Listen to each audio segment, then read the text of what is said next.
২১ নম্বর ওয়ার্ডে গোটাটাই গাজোয়ারি করে জেতা হয়েছিল, এটা সর্বসমক্ষে একদম সকলেই জানেন। সামগ্রিকভাবে এটা একটা জাল জুয়াচুরির চক্র এবং সেই চক্রেরই অংশীদার কলকাতা কর্পোরেশন নিজেও। কলকাতা পুরসভায় এক অন্য চুরি সই জাল করে চাকরি গেল কলকাতা পুরসভার ২১ নম্বর ওয়ার্ডের বাসিন্দা মুনমুন বন্দ্যোপাধ্যায়, যিনি ১০০ দিনের যে চুক্তিভিত্তিক কর্মী, সেই কর্মী হিসেবে স্বাস্থ্য বিভাগে কাজ করতেন। আর এই ঘটনা চাউর হতেই রীতিমতো রাজনৈতিক চাপানোতরা শুরু হয়েছে। আমার সাথে রয়েছেন ২১ নম্বর ওয়ার্ডের প্রাক্তন কাউন্সিলর অজয় শাহ। অজয়বাবু, দুটো বিষয় এই ঘটনায়। এক, সই নকল করে ইস্তফাপত্র জমা দেওয়া হলো, সেই ইস্তফাপত্র গৃহীত হলো, বড় মিটিংয়ে রেজুলেশন করে অন্য আরেকজনকে নিয়োগও করে ফেলা হলো। কিভাবে হলো এই ঘটনাটা? যার নামে রেজিগনেশন তিনি তো জানেনই না। দেখুন, যে রাজ্যে হাজার হাজার ছেলেমেয়ের চাকরি চুরি হয়ে যায় রাতারাতি, যে রাজ্যে দাগি আসামির হয়ে সরকার সওয়াল করে সুপ্রিম কোর্ট অবধি পৌঁছয় সরকারের টাকা খরচ করে, সেখানে একজন স্বাস্থ্যকর্মী পৌরসভার তার সই জাল করে করবে, এটা তো একটা ক্রোনোলজির মধ্যেই পড়ে। তো সেই সরকারের মাথারা যখন ওই ধরনের কাজ করতে পারে, দাগি আসামিদের আড়াল করতে পারে, চাকরি হাজার হাজার ছেলেমেয়ের ভবিষ্যৎ চুরি করতে পারে, সেখানে একটা পৌরসভায় দুয়ানা চারানার ফোরে নেতা যারা কাউন্সিলর, কেউ কাউন্সিলর, কেউ খুচরো নেতা, তারা এইসব কর্ম করবে, এতে খুব একটা আশ্চর্য হওয়ার কিছু নেই। আরেকটা বিষয় যেটা মুনমুন দেবী বলছেন, যে তাকে একটি মিছিলে যাওয়ার কথা বলা হয়েছিল, তিনি সেই মিছিলে গিয়েছিলেন এবং সেখানে তাকে রাজনৈতিক একটি দল অর্থাৎ শাসক দলের ঝান্ডা ধরতে বলা হয়েছিল। তিনি সেই ঝান্ডা ধরতে অস্বীকার করাই তাকে ১৫ দিনের জন্য চাকরি থেকে বসিয়ে দেওয়া হয়, পরবর্তী ক্ষেত্রে একেবারেই চাকরিটা চলে যায়। এটা কি দলবাজি, গাজোয়ারি হলো শাসক দলের? দেখুন, গত নির্বাচন সম্পর্কে যাদের বিন্দুমাত্র ধ্যান ধারণা আছে পৌরসভার, তাতে এই ২১ নম্বর ওয়ার্ডে গোটাটাই গাজোয়ারি করে জেতা হয়েছিল, এটা সর্বসমক্ষে একদম সকলেই জানেন। ৪৪ ভোটে কয়েক হাজার ভোট সেখানে প্রক্সি করে জবরদস্তি প্রশাসন, পুলিশ, গুন্ডা সবাই মিলে হারিয়ে দেওয়া হয়। এবং তারপর যে পৌরকর্মীরা ছিল তাদের একটা বড় অংশকেই এই কথা জানানো হয় যে তোমাদেরকে আমাদের মিছিলে যেতে হবে, অর্থাৎ সরাসরি রাজনৈতিক দাসত্ব গ্রহণ করতে হবে। সেই দাসত্ব যারা গ্রহণ করেনি তাদের তৎক্ষণাৎ সেখান থেকে তারা চলে এসেছে, আর যারা সেই দাসত্ব পেটের দায় গ্রহণ করতে বাধ্য হয়েছে তারা আছে। কয়েকজন যারা অস্বীকার করেছিল তাদেরকে এই ধরনের জবরদস্তি করা হয়েছে।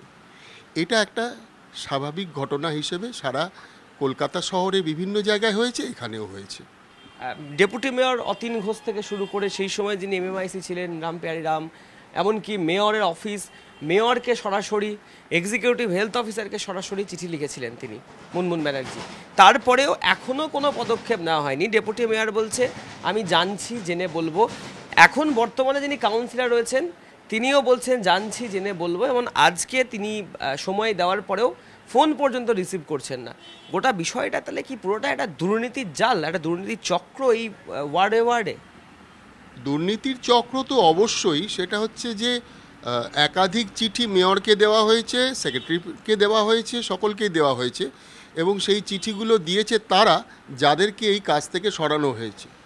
মেয়র সার্কুলার করেছেন যে কাউকে বসানো যাবে না, সে যে দলেরই হোক না কেন, ওটা অফিসিয়াল। আর আনঅফিসিয়ালি যাদের বসিয়ে দেওয়া হলো তারা যে চিঠি লিখে জানালো, মেয়রকেও জানিয়েছে, কিন্তু সেই চিঠির কোনো সদুত্তর এখনো পর্যন্ত বা সেই সম্পর্কে কোনো নির্দিষ্ট কার্যকলাপ আমরা আমাদের চোখে পড়েনি। সামগ্রিকভাবে এটা একটা জাল জুয়াচুরির চক্র এবং সেই চক্রেরই অংশীদার কলকাতা কর্পোরেশন নিজেও। একটা বিষয়, শেষ প্রশ্ন, তাহলে কি কোথাও গিয়ে এটা দাঁড়ালো যে চাকরি পেতে গেলে যেমন কিছু প্রসেস থাকে, চাকরি ছাড়তে গেলেও তো কিছু প্রসেস থাকে, সেই প্রসেস যেমনি কোনোটাই মানা হয়নি, তাহলে কি এখানে রাজনীতির গাজোয়ারি, রাজনীতির দলবাজির বিষয়টা প্রতিষ্ঠিত হলো? রাজনীতির দলবাজি তো প্রতিষ্ঠিত হয়েই রয়েছে, এবং সেই প্রতিষ্ঠানেরই অঙ্গ এবং অংশ হিসেবে আজকে তৃণমূলের নেতারা যারা প্রশাসনিক দায়িত্ব পালন করছেন, তারা কে প্রশাসনের লোক কে দলের লোক এটা বোঝা মুশকিল। সর্বত্রই একই রকমের গাজোয়ারি চলছে, টিএমসির গাজোয়ারি চলছে। আপনি তো এই ওয়ার্ডের প্রাক্তন কাউন্সিলর, সার্বিকভাবে বিষয়টা কি দেখছেন, কিভাবে মনে করছেন? দেখুন, আমি 2005 থেকে এই ওয়ার্ডে কাউন্সিলর হিসেবে 2015 পর্যন্ত ছিলাম। 2015-র পর থেকে এটা মহিলা সংরক্ষিত হয়ে যাওয়ায় যিনি কাউন্সিলর হয়েছিলেন তিনি সম্পর্কে আমার স্ত্রী। তো এবং একই দলে আমরা যেহেতু আছি, এই ওয়ার্ডের হাল হকিকত সম্পর্কে আমার জানা। তখন এই 100 দিনের কর্মীদের মধ্যে কেউ কেউ, সেটা 2005 সালেও এবং তারপরেও, কেউ কেউ যারা আমি যে দল করি বা যে দলের প্রতিনিধি হিসেবে কলকাতা কর্পোরেশনে পা রেখেছিলাম বা আমার স্ত্রী পা রেখেছিল, আমাদের দলের অংশীদার নন, সমর্থকও নন, বরং বিরোধী দলের সঙ্গে যুক্ত, তাদের কারো কিন্তু বিরোধী রাজনীতি করতে কোনো অসুবিধা ছিল না। তারা এই অঞ্চলে দাঁড়িয়ে আমার চোখের সামনেই তারা মিছিল করতো, কোনো অসুবিধা ছিল না, সম্পর্কেও কোনো ঘাটতি পড়েনি। কিন্তু এখন বিষয়টা অন্যরকম। এখন শুধুমাত্র টিএমসির ঝান্ডা কাঁধে ওই দলের যারা দাসখত লেখাবে তারাই পৌরসভায় কাজ করবে বা থাকবে। আর একটা সুযোগ, যেহেতু এটা কন্ট্রাকচুয়াল বা সেইভাবে সরকারের সরাসরি সরকারি কর্মচারী নয়, সেই সুযোগটাও এরা গ্রহণ করছে সম্পূর্ণভাবে। আমাদের TV9-এর অন্তর্তদন্ত এবং আমাদের হাতে যে নথি এসছে সেখানে দেখা যাচ্ছে বড় কমিটির মিটিং করা হয়েছে, সেখান থেকে নতুন এক কর্মীকে নিয়োগ করে মুনমুন বন্দ্যোপাধ্যায়কে সরিয়ে দেওয়া হচ্ছে এবং রিমার্কস দেওয়া হচ্ছে রিজাইন্ড। আদেও তো মুনমুন বন্দ্যোপাধ্যায় রিজাইন দেয়নি, তাহলে কিভাবে লিখছে রিজাইন একটা বড় কমিটির মিটিং থেকে এবং ফর্মের মধ্যে? আমি যতদূর জানি রিজাইন ও করেনি, এটা জোর করে করা হয়েছে এবং এবং ওর সই জাল করা হয়েছে। আমি এত কিছুর পরেও আশা করব আমার পুরনো কলিগ অতীন ঘোষ, আমার পুরনো কলিগ আজকের মেয়র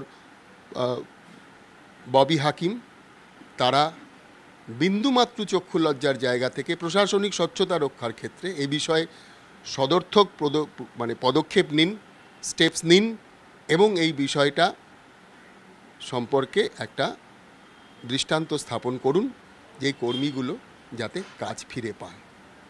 অর্থাৎ 21 নম্বর ওয়ার্ড কলকাতা পুরসভার, যেখানে সই জাল করে এক অন্যরকম চুরির ঘটনা ঘটলো কলকাতা পুরসভার মধ্যে, সেই ঘটনায় একদিকে যেমন সই জাল করা হলো ঠিকই, অন্যদিকে রাজনীতির দাসত্ব এবং দলবাজির বিষয়টিকেও প্রতিষ্ঠা করা হলো। শাসক দলের মিছিলে গিয়ে শাসক দলের পতাকা না ধরলে এই সমস্ত কর্মীদের যে চাকরি থাকবে না সেটা আরও একবার বুঝিয়ে দিয়েছে শাসক দলই। ক্যামেরায় মৃন্ময়ের সাথে অরিত্র, TV9 বাংলা, কলকাতা।